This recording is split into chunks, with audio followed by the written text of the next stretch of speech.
Good afternoon. Thank you for watching our final macroeconomics project on Keynes and Hayek.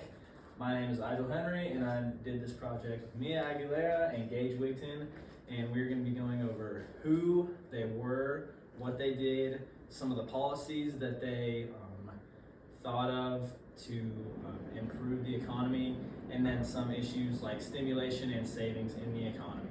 All right. Right. So first we want to know who they were. Let's see. So first we have John Maynard Keynes, was a British economics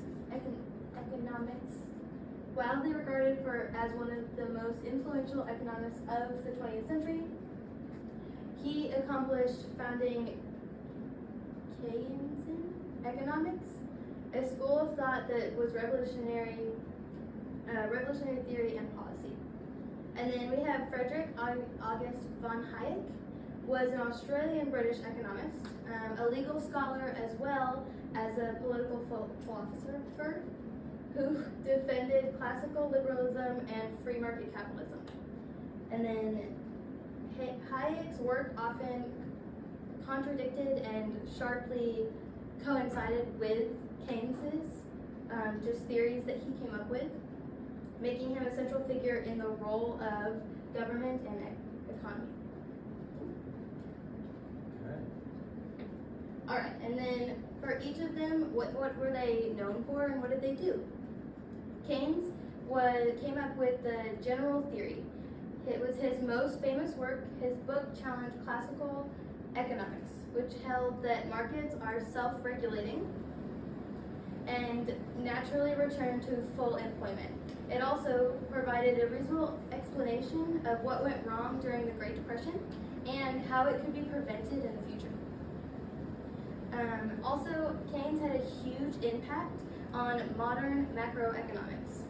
His ideas led to the foundation of modern macroeconomics, emphasizing the importance of managing aggregate demand to address unemployment and economic strains. And then Hayek had the economic theory and price system. He emphasized the importance of decentralized knowledge, and the role that price system and efficiency allocate resources. He argued that price conveyed important information about supply and demand, enabling individuals to make informed decisions. Another thing that the book really went over in detail was the road to serfdom. This book was created by Hayek, and it was one of his most famous works that he put out, and was crucial to socialism and the central planning of economics. All right, so here we have strategies to approach the boom and bust cycle. The first one is known as the laissez-faire strategy. That is where you do nothing and let the economy work on its own. This is most supported by Hayek, I believe. The second one was the fiscal policy, which is where the government actually adjusts to the economy. And then the third one is the monetary policy, where the central bank adjusts to the economy. So laissez-faire, the phrase actually means let it be in French. It was a term to just let the economy do its own thing. It'll all work out on its own.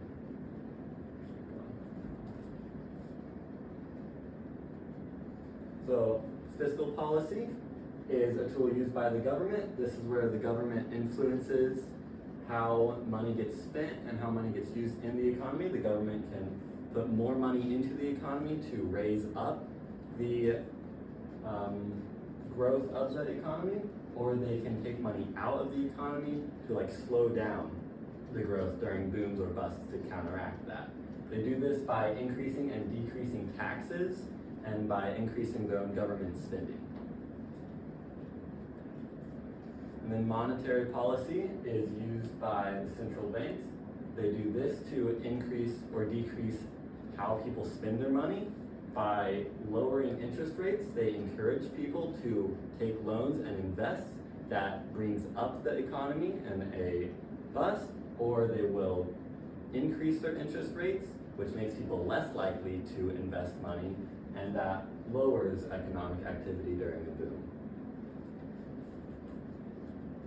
Okay, I'm going to go over ways that Keynes believes he can stimulate the economy, and then also Keynes and Hayek's different views on savings in the economy and what that would do. So a big part of stimulating the economy to Keynesians was things such as war. They believed that war could boost the economy by increasing government spending, increasing aggregate demand, creating more jobs and income, leading to higher consumption and therefore higher rates of usage.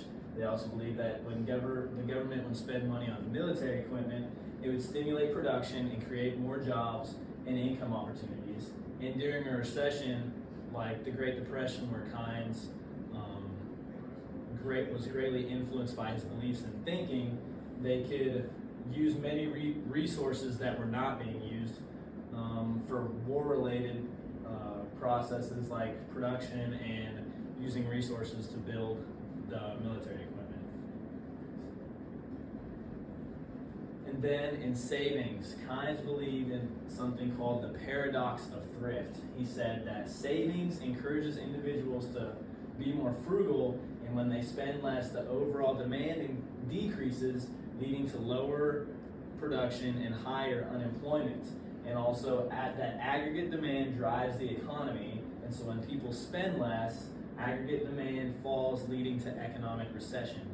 But Hayek would argue this by saying that savings highly influences the interest rates, causing them to lower whenever people save more. This would allow more people to invest more money into the economy, stimulating it and keeping it back on track, whether it was in a peaceful or wartime state. He also believed in capital formation, that when people save, those savings can be invested in productive activities like building factories, developing new technology, and expanding business, and this would lead to an increase in the economy. Thank you very much for, these are our references. Thank you very much for watching, and hope you enjoy.